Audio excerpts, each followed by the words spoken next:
Buenos días, buenos días. Y tengo el placer de concluir la serie de los profetas menores con ustedes, de poder profundizar no es el último profeta del Antiguo Testamento, tal vez es el penúltimo en lo que tenemos como en nuestras Biblias.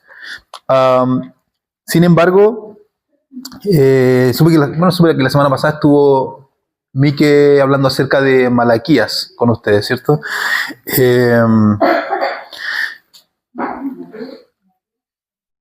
Pero claro, en este caso ya nos estamos acercando al término de esta serie. ¿Qué viene después? No lo sé. No sé si hay otra. Hay una serie ya más o menos vista acerca de posiblemente de la familia. Pero no sé qué le ha parecido esta serie, si el Señor le ha animado, tal vez algunos de ustedes quizás no tenían idea quién era Ageo, quizás, o probablemente lo sabían, pero no habían leído el libro Ageo, y quizás cuando se encuentren con Ageo en el cielo, Ageo le va a preguntar: hola, ¿qué te pareció mi librito? Sé que era pequeño, pero tú le puedes decir: mira, algo me acuerdo, porque algo enseñaron de él, y puede leer algunos versos, sí, es bueno, lo único que puedo decir que es bueno. Lo típico que uno dice cuando no sabe nada del asunto. Pero bueno, parte del hilo conductor que vemos en todos estos profetas, al fin y al cabo, para nosotros, es este llamado constante que el pueblo se vuelva al Señor, ¿cierto? ¿Producto de qué? Del mismo pecado constante de Israel. Hay constantes advertencias y llamados. Todos los profetas están diciendo, levantando un cartel y diciendo: arrepiéntanse. Esto es el llamado que el Señor les hace. Y lo que varía al final es cómo cada profeta está explicando un área de arrepentimiento que el pueblo está tal vez detenido. Pero así es con Israel. Israel es como que fuese un conductor en la carretera, y no está mirando ninguna señal en el camino, no está tomando en cuenta ninguna advertencia, ningún letrero. Entonces cada profeta que aparece es como un letrero que está diciendo: baje la velocidad, Señor. Peligro a 200 metros, no sé. Después aparece otro y dice: peligro a 100 metros. Después aparece otro y dice: peligro a 50 metros. Y después aparece otro diciendo: hay un barranco a 30 metros. Y Israel va ahí manejando a 180 kilómetros por hora, no está ni ahí.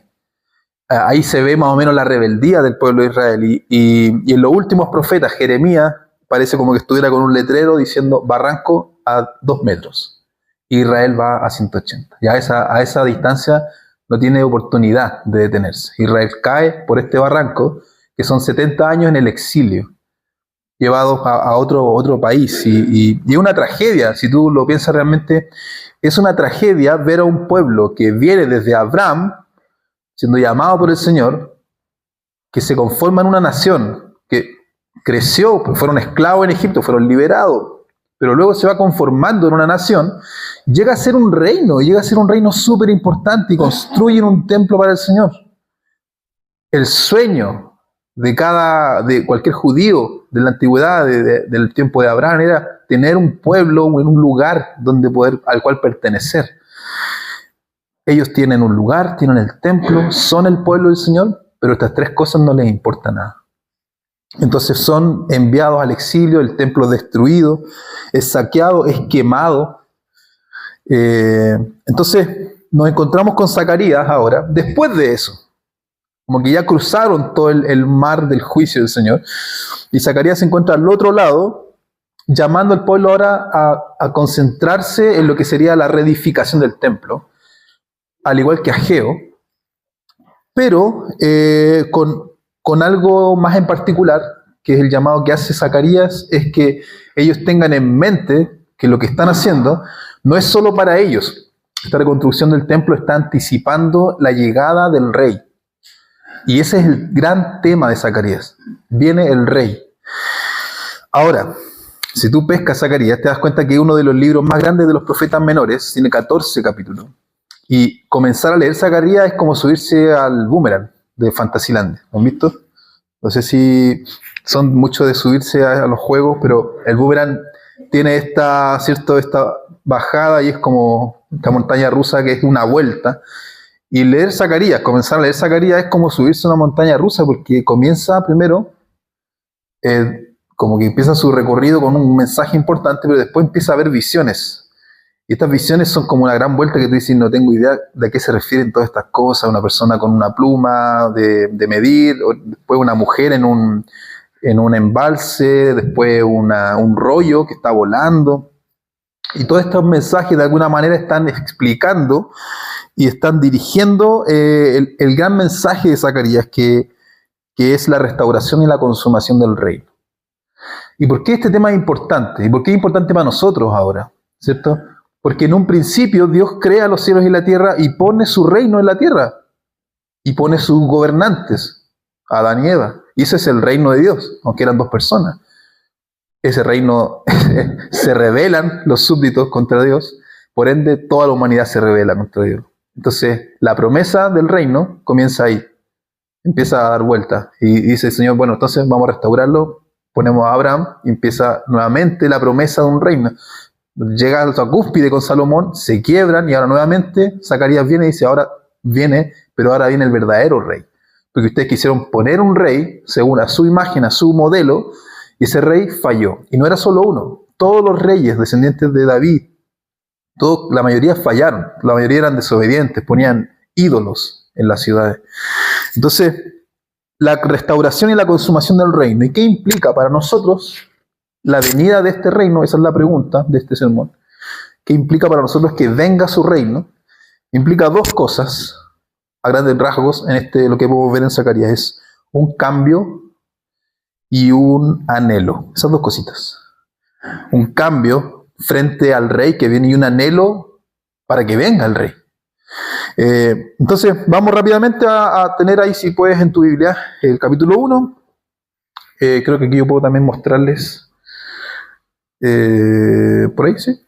Capítulo 1 de Zacarías, cómo comienza, que nos dice que esto ocurre en el mes octavo del segundo año del reinado de Darío.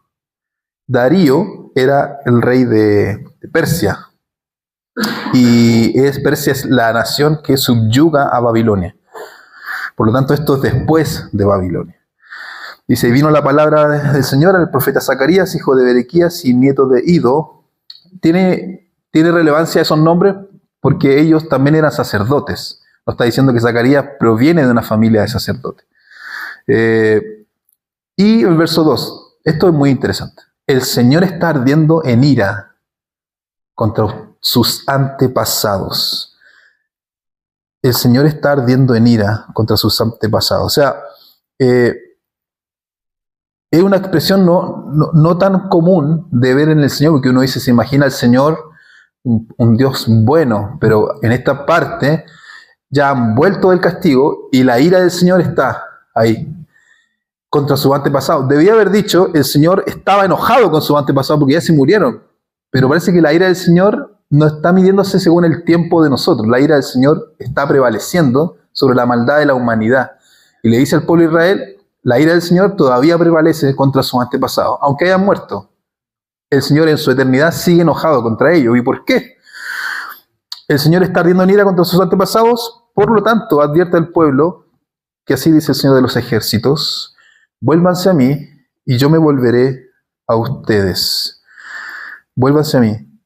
No sean como sus antepasados, a quienes les proclamaron los antiguos profetas, que así dice el Señor de los ejércitos, vuélvanse de sus malos caminos y de sus malas prácticas, fue lo que les dijeron, porque ellos no me obedecieron ni me prestaron atención. Como este conductor que decíamos, ¿cierto? Como Israel venía como manejando, es como si fuera este conductor que no pesca ninguna señal, pero aparte de eso va curado y va arrancando de la justicia. O sea, este es el peor episodio de esta nación, se ve más o menos en ese contexto. Es una nación que está muy rebelada contra el Señor. Y luego la pregunta, ¿cierto? Interesante. ¿Y dónde están ahora esos antepasados? ¿Dónde están los antepasados de ustedes? ¿Acaso los profetas vivirán para siempre? Los antepasados ya no estaban. habían sido enviados al exilio, habían muerto en el exilio, y los que estaban ahora volviendo a Jerusalén eran los hijos o los nietos de esos antepasados. Y ellos ya habían muerto, su rebeldía no llegó a nada. Pero los profetas, aunque ya no viven para siempre, dice, la palabra que ellos dijeron sí se cumplió. No se cumplieron en sus antepasados las palabras y los estatutos que a mis siervos los profetas ordené comunicarles. Entonces es como que la justicia, como un policía que está persiguiendo a este conductor que va borracho a 180 sin pescar ninguna señal, la justicia igual le va a llegar. Sea que se caiga al barranco, sea que la justicia, los carabineros lo paren antes. Esa frase del verso 6, ¿no se cumplieron acaso las palabras que yo dije que se iban a cumplir? Sí se cumplieron. La mayor prueba para el pueblo del Señor entonces, de que la palabra del Señor se va a cumplir, es mirar al pasado, es ver al pasado y ver qué ha ocurrido. Para nosotros también, la mayor prueba de que las promesas del Señor, cuando Él ha prometido algo que va a cumplirse, nosotros estamos entre medio también de dos promesas, ¿cierto? Se cumplió la llegada del Mesías, pero aún no vuelve. Entonces, ¿no se cumplió acaso su llegada? Sí se cumplió, podemos ver al pasado, sí se cumplió, ¿cierto? Ahora, ¿esto qué implica? Este llamado que hace, ¿cierto? En el verso 2. Vuélvanse al Señor, cambien su corazón. Y esto es lo más explícito que se ve como el llamado de Zacarías, pero más adelante en el verso 16, por ejemplo, dice el Señor, volveré a compadecerme de Jerusalén y allí construiré mi templo. En el capítulo 8, verso 3 dice, regresaré a Sion y habitaré en Jerusalén y Jerusalén será conocida como la ciudad de verdad. El Señor está diciendo, arrepiéntanse porque yo voy a ir ahora y ahora voy a establecer mi templo en medio de ustedes. Entonces, esta llegada implica un cambio importante en la nación. Cuando yo estaba en la Armada, justo se nos fue el cabo, cuando yo estaba en la Armada de Chile, hay algo que se llama en la Armada, se llama un dicho que se dice pasar revista. Y pasar revista es que viene alguien importante no a leer una revista, aunque entregaban una revista, sino a ver cómo está la limpieza del lugar, a ver cómo está el orden, la mantención del edificio, del personal, cómo está vestido, cómo está ordenado. Todo esto es pasar revista.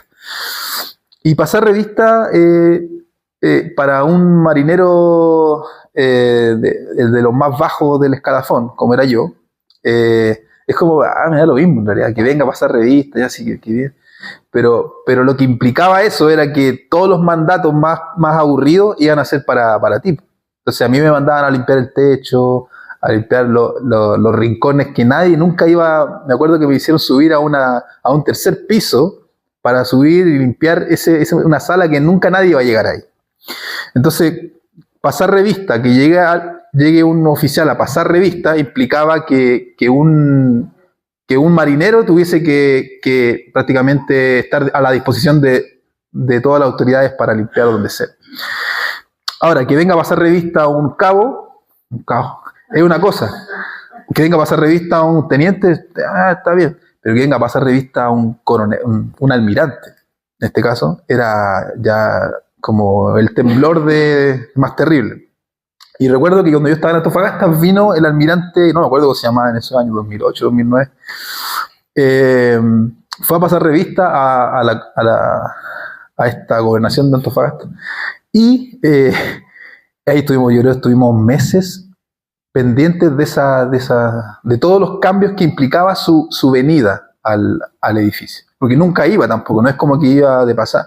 Si iba a un lugar era para pasar una revista completa.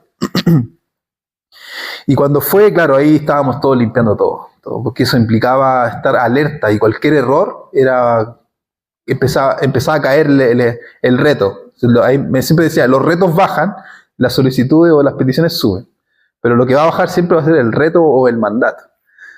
Y ahí estábamos, limpiando hasta con cepillo, con el bronce de las balas.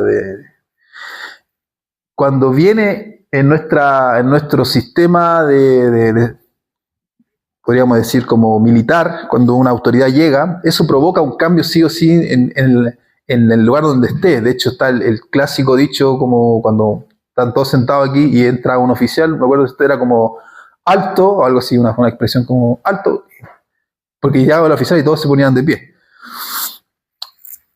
Y el Señor está diciendo, yo voy a ir y voy a establecer mi reino entre medio de ustedes.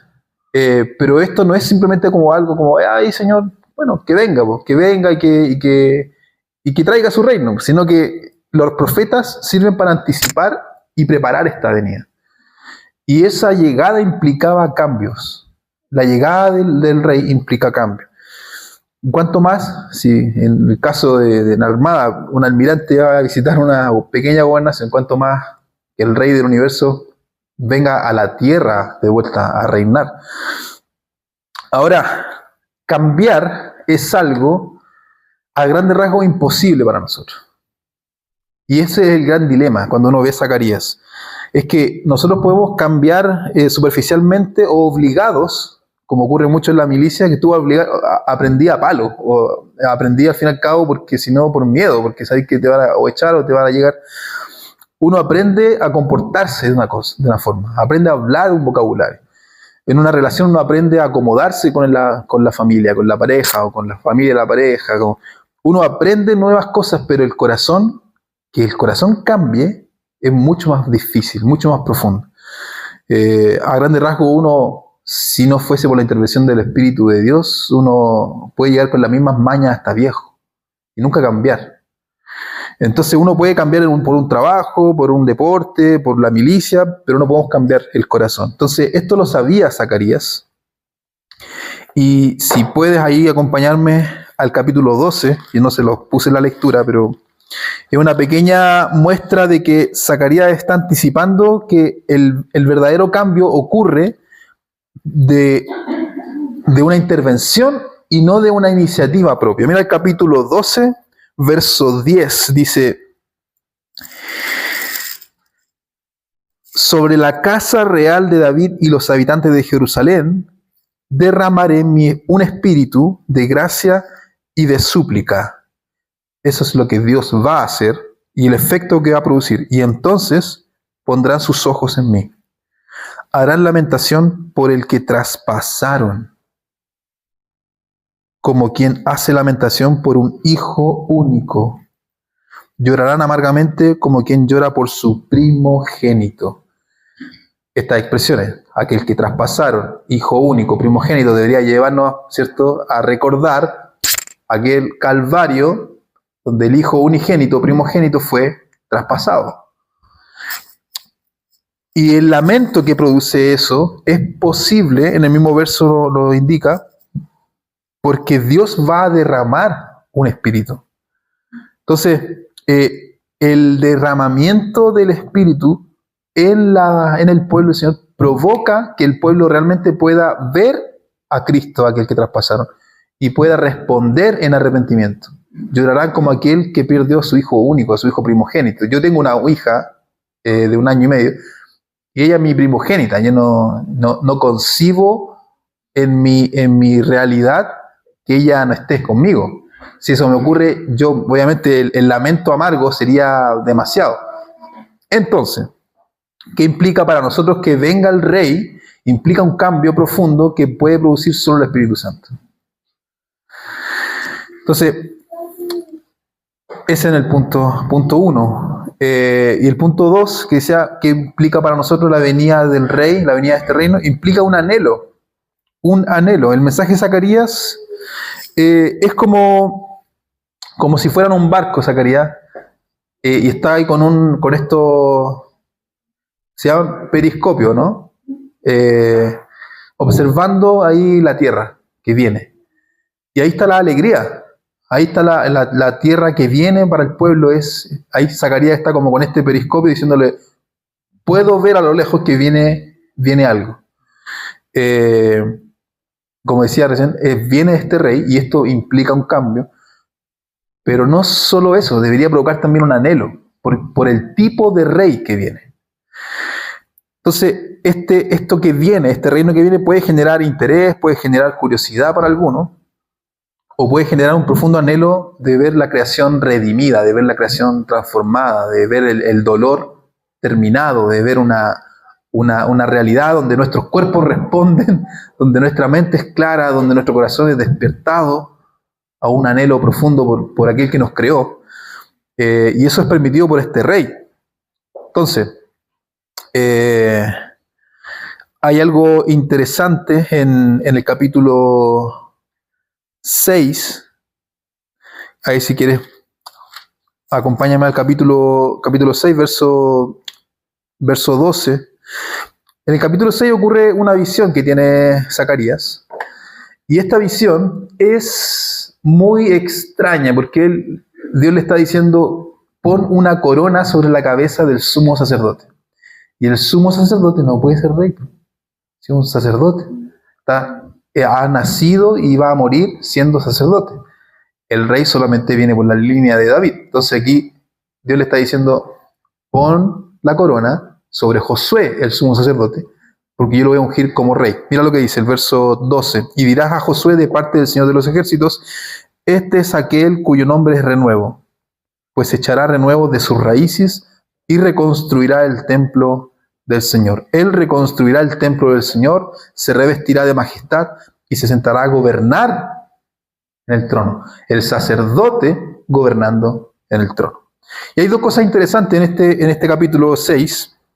Y es que Josué es el sumo sacerdote del pueblo de Dios. Josué es el nombre hebreo que cuando se traduce al griego y luego al español, queda el nombre Jesús. Entonces la visión que tiene Zacarías es de un sacerdote que se llama Jesús, al cual es coronado y al cual Dios promete que él va a gobernar las naciones. Y eso es muy interesante porque uno puede decir: bueno, Jesús aparece en el Nuevo Testamento, en realidad no, de ahí para atrás no aparece nada relacionado a Jesús. Bueno, esto creo que es la parte, yo considero, la parte más explícita del Antiguo Testamento, en el que Dios está diciendo: voy a poner a un Jesús en el trono y él va a gobernar las naciones. No sé si te llama la atención, a mí me llama mucho la atención, quedo ahí como dando vueltas. Entonces, hay muchas ocasiones, y esto también lo que leímos delante, ¿cierto? Este rey, este Jesús, en el capítulo 9 dice que va a venir y va a gobernar, pero mira cómo va a acercarse, cómo va a entrar al pueblo. Alégrate, no solo alégrate mucho. ¿Por qué? Alégrate mucho, hija de Sión, grita de alegría, hija de Jerusalén. Esto es como ir al estadio. Ahí se ve como ese grito, ¿cierto? Esa alegría del gol. Bueno, más o menos así es la alegría. Mira, tu rey viene hacia ti, justo y victorioso, humilde. Viene montado en un burro, en un burrito, cría de asna. Él destruirá los carros de guerra de Efraín y los caballos de Jerusalén. Quebrará el arco de combate y proclamará paz a las naciones. Su dominio se extenderá de mar a mar, desde el río Éufrates hasta los confines de la tierra. El verso 9, podemos recordar que ocurre, ¿cierto? Ciertamente ocurre en el Evangelio de Mateo. Pero el verso 10 todavía no ocurre. Nosotros vivimos entre el verso 9 y el verso 10. La venida de Cristo en un burrito y la futura destrucción de todas las naciones que se han rebelado contra el Señor. Entonces, ¿qué implica para nosotros que venga el rey? Implica un cambio, un arrepentimiento real que el Espíritu puede provocar. Por lo tanto, una dependencia, ¿cierto?, del Espíritu. Pero también implica un anhelo por ver a este rey que va a traer un nuevo gobierno. Hace poco las noticias, no sé si vieron las elecciones en Venezuela. No sé si llamarle elecciones. Oye, la cuestión chanta. Perdón, YouTube. Bueno, yo considero que fue una cuestión muy, muy manipulada. Pero el efecto que produjo eso en muchos venezolanos en el mundo, muchos venezolanos que estaban esperando un gobierno justo, venezolanos que se habían ido a otros países años esperando cuándo va a cambiar ese gobierno para poder volver a mi tierra. Había entrevistado a una persona, una señora en Argentina, y ella decía, yo llevo aquí 3 años y yo pensaba que esta vez sí podía volver a mi tierra. Pensaba que ahora sí iba a volver. Y es terrible ver cómo se caen las esperanzas de muchos cuando reina el impío, el injusto, cuando la justicia no es clara, o cuando las elecciones son corruptas o son corrompidas. Porque miles o millones ponen su esperanza en que va a haber un cambio en el cual van a poder tener al fin y al cabo una tierra, un gobierno, un pueblo justo. Y no es así. Entonces ahí yo me daba mucha lata porque veía esa noticia y mucha gente salía a las calles esperando el resultado de las elecciones, celebrando ahí con... Muchos ya daban por sentado que esto ya iba a terminar. Y parece que no va a terminar todavía. Tú quizás, si conoces venezolanos, puedes saber mucho más respecto a su sentir, ¿cierto? Pero si nosotros estuviéramos exiliados en otros países esperando un gobierno más justo, lo entenderíamos. Sin embargo, nosotros igual vivimos en el exilio. Nosotros aún vivimos en un exilio espiritual esperando el reino que va a venir. No podemos decir que nuestra esperanza está en el gobierno chileno, y en los futuros gobiernos chilenos o en la futura justicia chilena, porque maldito el hombre que confía en el hombre. Al fin y al cabo solamente vamos a sufrir. Sin embargo, estos pasajes de Zacarías nos ayudan a poder poner un poco la mirada un poco más allá, ¿cierto? Alégrate mucho, grita de alegría. Aún faltan 500 años más o menos para que llegue el Mesías en este contexto de Zacarías. Pero va a venir. La esperanza es que sí va a llegar. Entonces tú y yo podemos anhelar muchas cosas. Podemos anhelar un gobierno más justo, podemos anhelar olimpiadas más justas. No voy a meterme allá, pero qué terrible ver a una mujer sufrir en el ring porque un hombre la golpea disfrazado de mujer también. La misma injusticia. Y la autoridad de la Olimpiada dicen, bueno, esta es una mujer, por lo tanto está bien. Uno puede anhelar justicia y esperar a ver que algo ocurra. Y nosotros estamos de este lado de la historia junto con Zacarías, Zacarías estaba esperando al Mesías, 500 años, para nosotros es 2500 años. Nosotros estamos esperando al Mesías que volverá. ¿Por qué nuestra esperanza debería ser más alentadora? Para el judío esa esperanza era como, sí, mira, no sé, no estoy seguro si va a venir pronto. Y llegó. Pero nuestra esperanza debería ser mucho más alentadora porque podemos mirar al pasado y ver el cumplimiento de que sí llegó.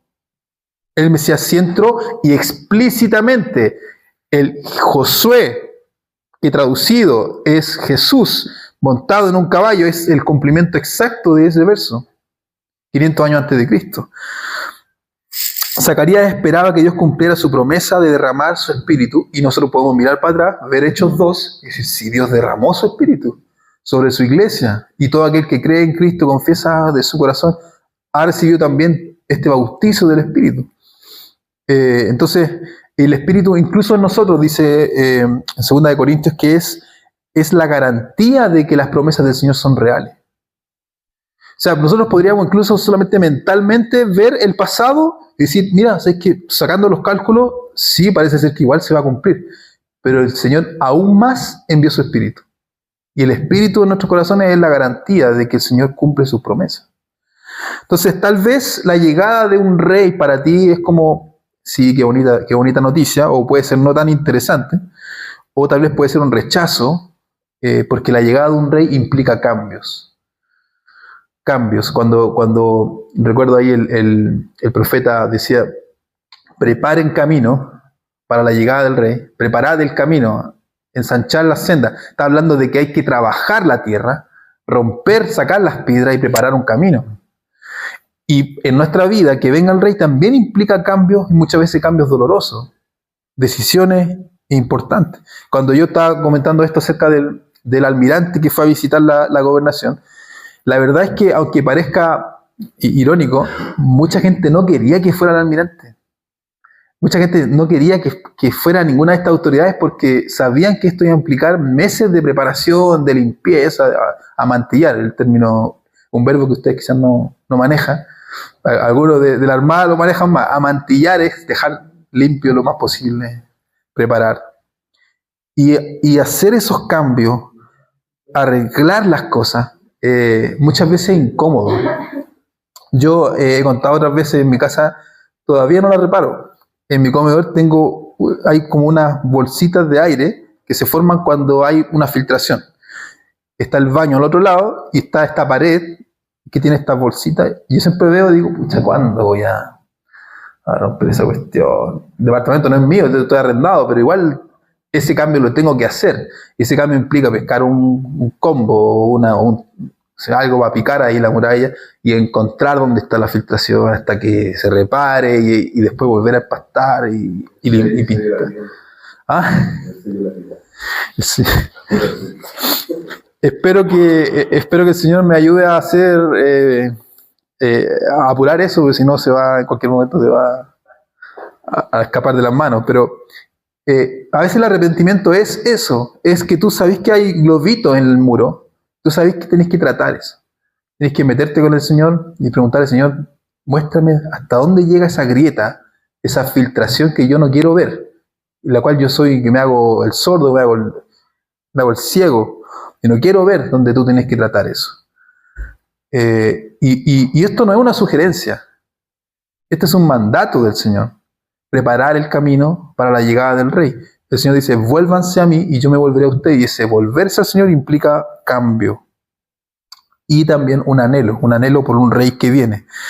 ¿Y por qué es una buena noticia para nosotros? Porque, como decía, este cumplimiento sí se ve en Cristo, este Rey humilde, pero es una buena noticia también para nosotros que Él va a volver porque Él ya hizo por nosotros lo que no podíamos hacer por nosotros mismos, ¿cierto? Él ya nos reconcilió con el Señor en un solo día.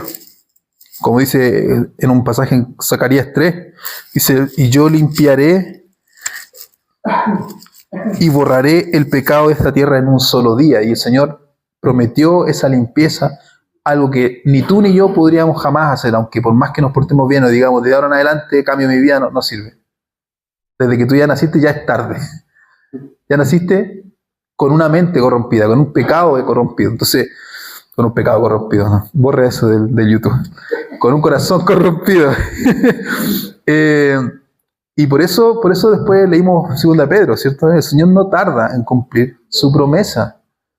Algunos creen que el Señor se está demorando, que el Señor tarda, pero Él viene en el momento que va a volver y ese es el momento preciso que va a llegar.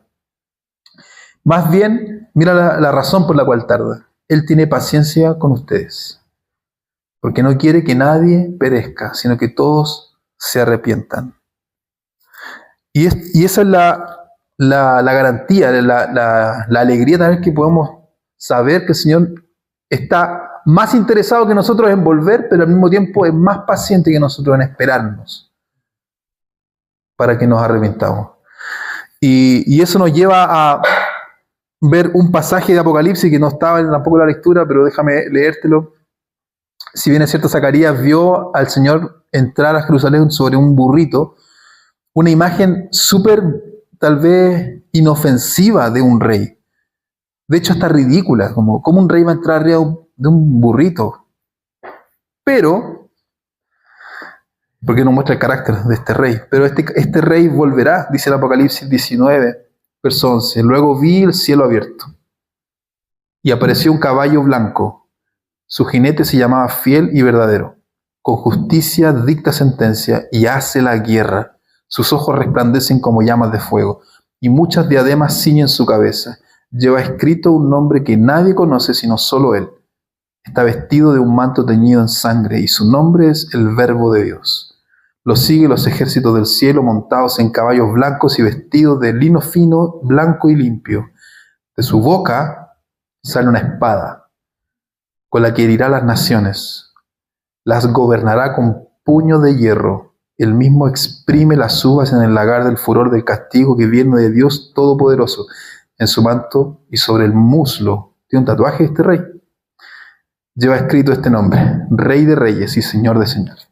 El rey que entró sobre un burrito es el mismo que va a volver sobre un caballo a reinar. Esa imagen que ve Juan en Apocalipsis no creo que esté muy lejana a lo que sí va a ocurrir realmente. Y podemos confiar en su promesa. No tarda el Señor, sino que espera a que todos se arrepientan. Todos aquellos que van destinados a arrepentirse, Él está esperando. Entre ellos supongo está nosotros, nuestra propia vida, ¿cierto? O aquellos a quienes sabemos que necesitan escuchar de Él. Aquellos a quienes sabemos que no lo conocen. Colegas, amigos, familiares. Y esta es la conclusión de los profetas menores para nosotros. El gran mensaje y el hilo conductor entre todos estos profetas es: arrepiéntanse y vuélvanse al Señor de todo corazón. Porque el Señor no está interesado en los cambios superficiales o hacer cosas para que parezca como que estoy haciéndole caso ahora sí. Él quiere que el corazón sea quebrado y vuelto a reconstruir por el poder de su Espíritu y haya un arrepentimiento genuino en su pueblo. Amén. ¿Qué te parece si oramos y le entregamos al Señor esta serie de enseñanzas? Ya llevamos casi meses. Podemos terminar orando. Padre, te damos gracias por tu fidelidad. Te damos gracias porque podemos pararnos en el 2024, mirar al pasado y ver cómo tus promesas se fueron cumpliendo en tu pueblo, en tu Mesías. Y tus promesas de volver, Señor, son tan reales para nosotros, por lo que hemos visto que sí has hecho en el pasado. Pero aún más, Señor, tenemos tu Espíritu, que es la garantía de que tú ciertamente volverás. Te damos muchas gracias, Padre, por permitirnos tener tu Espíritu en nosotros, llevándonos al arrepentimiento, llevándonos a seguir a Jesús. Con lo que nos has dado de vida, Señor, con los días que nos restan, ayúdanos a ser fieles a Cristo, a nuestro Rey, y que reine sobre nuestra mente, que reine en nuestras casas, que reine aún en los espacios más oscuros de nuestras vidas, que venga su luz a sacar todo lo inmundo, todo lo pecaminoso, todo lo rebelde de nuestras vidas, Señor. Y te pedimos, Señor, ven y reina en nuestros corazones. Que cuando tú vengas en tu gran regreso victorioso y terrible para muchas naciones, Señor, podamos mirarte y no tener miedo, sino mirarte y saber: gracias, Señor, porque cumpliste tu promesa. Aquí te esperamos y junto al Espíritu decimos: ven, Señor Jesús. Ven, Señor Jesús. Te adoramos, Padre, en el nombre de Jesús. Amén. Amén.